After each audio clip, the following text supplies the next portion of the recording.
ఏరా అలిగా ఏడు ఎక్కడ లంచి ఆడుక ఇలా మనకు అలవాటే కదా. సత్యంగా నిన్న నిన్న నేను ఎన్టీఆర్ అవార్డు తీసుకోవడానికి విజయవాడ వెళ్ళాల్సి వచ్చింది. చప్పట్లు కొట్టరా? బుద్ధుందా లేదా నాకు? ఎన్టీఆర్ అవార్డు అని చప్పట్లు కొట్టరా? ఏంటి బ్రెయిన్ పోయిందా అందరికి? చెప్పి కొట్టించుకోవడం ఏంటన్నయ్య? దానికి కొట్టకపోతే నీకు సిగ్గులేనట్లు లెక్క. విశ్వవిఖ్యాత నట సార్వభౌమ నందమూరి తారక రామారావు.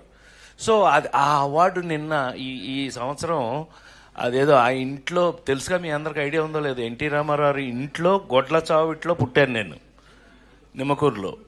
ఆయన ఇంట్లో పుట్టి వెంకటరామం గారు, రామారావు అమ్మ, రామారావుని వీడు నా చేతిలో పుట్టాడు, వీడిని జాగ్రత్తగా చూసుకోంటే నన్ను ఫిల్మ్ ఇన్స్టిట్యూట్లో వేయటం. నేను గోల్డ్ మెడల్ ఫిల్మ్ ఇన్స్టిట్యూట్లో తెచ్చుకున్న తర్వాత నాకంటూ కామెడీని ఒక హీరో చేసుకుని, నా కోసం, ఎవరి కోసం అది చించాను అంటే అది నిజం కాదు, నా కోసం కామెడీని ఒక రొమాన్స్ హీరో అవ్వగలిగింది, ఒక యాక్షన్ ఫైటింగ్ హీరో అవ్వగలిగింది, కామెడీ హీరో ఎందుకు కాదు అని నమ్ముకుని, ఆ నమ్మకాన్ని లేడీస్ టైలర్ దగ్గర నుంచి ఈ రోజు వరకు మీ అందరి ముందు యాక్టర్గా నిలబడి ఉన్నానంటే కారణం ఆ ట్రెండ్ అని నమ్మితే కనుక, నాకున్న అదృష్టం ఏంటంటే సంవత్సరానికి 12 సినిమాలు హీరోగా యాక్ట్ చేస్తూ 12 సినిమాల్లో 12 బాగా ఆడటం జరిగిన రోజుల్లో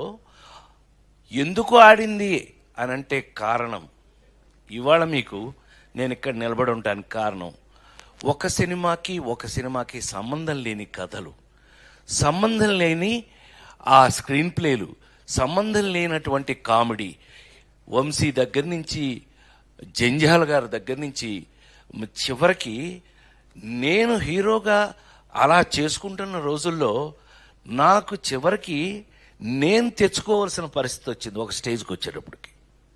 అందులో మీ అందరికి బాగా తెలిస్తే ముందు చెప్పుకోవాల్సిన పేరు ఈవివి సత్యనారాయణ, నేను తెచ్చుకున్నవాడు. మన జంజాల గారికి అహనా పెళ్ళంటే సినిమాకి కూడా అసోసియేట్ డైరెక్టర్, అతన్ని నేనే హీరోని చేసుకున్నా. ఏమండి, ఒక సినిమాలో ఎక్కడో షూటింగ్లో ఉండగా అప్పటికే కష్టపడి మేము అచ్చన్న, కృష్ణ, మేము ముగ్గురం కలిపి కొబ్బరి బొండం అని సినిమా చేసాం. ఆ సినిమాలో మేము పడకూడని బాధలు కొన్ని పడ్డాం. కొన్ని డిపార్ట్మెంట్స్ వాళ్ళ పేర్లు అనవసరం, వాటి గురించి మాట్లాడడం నాకు ఇష్టం కూడా ఉండదు. నెగిటివ్ నేను ఎప్పుడు మాట్లాడను. ఎరా శ్రీ, మనం ఎప్పుడు సరదాగా మాట్లాడుకోవడం తప్పితే ఎప్పుడు నెగిటివ్ కానీ ఎవరన్నా తిట్టుకోవడం, ఆడేంటంటే మనకెందుకు, మనమే ఆడవలేక చేస్తుంటే వాడెవడో గురించి మనకెందుకు, అట్లా ఎప్పుడు ఇండస్ట్రీలో నేను లేను. మా వాళ్ళందరికీ తెలుసు, నాతో వర్క్ చేసిన వాళ్ళందరికీ తెలుసు. అలాంటిది సడన్గా ఎంట్రీ ఇచ్చాడు కృష్ణారెడ్డి. అంటే అచ్చన్న చెప్పకపోతే కృష్ణారెడ్డి రాడు. సరే, వీళ్ళిద్దరి సంగతి నా ముందు ఉన్న బాపు రమణల దగ్గర నేను ఎలా ఉన్నానో అందరికీ తెలుసు. నేను తీసుకెళ్ళి హీరోయిన్ చేశాను కదా నేను, మిస్టర్ పెళ్ళం. సరే, ఏది ఏమైనా మొత్తం మీద సడన్గా ఎంట్రీ ఇచ్చాడు. ఏంటన్నా, ఓ పెద్ద పుస్తకం వచ్చాడు. పుస్తకం పుచ్చుకొచ్చాడేంటి, ఏంటి అన్నా, ఏంటది అని అంటే, ఒకసారి మీరు ఇది చూసేస్తే అప్పుడు మాట్లాడుకుందాం మనం అన్నాడు. కొబ్బరి బొండం సినిమాకి మంచి పేరే వచ్చింది కదా మనకి, ఏం తెచ్చాడో అనుకుని ఫస్ట్ పేజ్ తీసా. షాక్.